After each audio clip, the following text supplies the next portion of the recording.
As many of you probably already know, Jane Goodall recently passed away, and there are plenty of people talking about all the good things she did for chimpanzees and nature in general, but I want to talk to you about the things she did in language research. First of all, how we communicate about animals, and obviously specifically chimpanzees. When she first went to Gombe, the scientists at the time referred to different chimpanzees by numbers, but she started giving them names. For a long time, people have wanted to avoid anthropomorphizing animals like that, but as we learn more and more about them, we find that they have a lot of qualities that we previously thought were unique to humans, like culture. Jane Goodall has said that chimpanzees cognitively have the ability to have a developed language like humans, but they just haven't done it yet. And I don't think the linguistic research really agrees with that, but we believe there probably was a period where humans were capable of speech before we actually started doing it. But that would have been much more recent and not something that we had with the common ancestor with chimpanzees. She's observed chimpanzees doing things like going to waterfalls and seemingly simply enjoying being near them, watching them,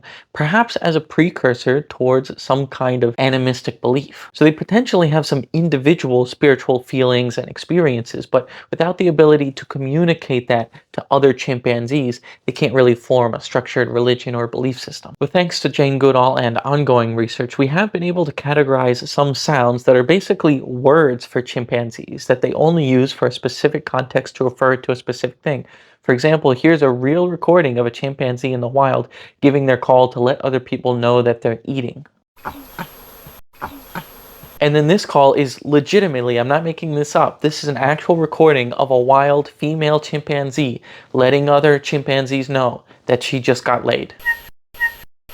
They also seem to have different accents because when they play different calls that originate from a group of chimpanzees that are farther away, they treat them as if they're outsiders. They respond to them like they're enemies. And Jane Goodall observed a lot of body language and was able to categorize it so we can kind of understand how they communicate non-verbally. And there are plenty examples of chimpanzees and other apes like Coco the gorilla that learn to communicate with American Sign Language, although they never get quite as fluent as humans. But they've clearly shown the ability to understand and communicate potentially thousands of words. So even though Jane Goodall was not herself a linguist, she has contributed some important research to the field of linguistics, helping us find out what things we have in common with other animals and if some of these features that would later become language actually date all the way back to our common ancestors. Jane Goodall did a lot of wonderful things, and I hope this video helps some people learn just a few of those things.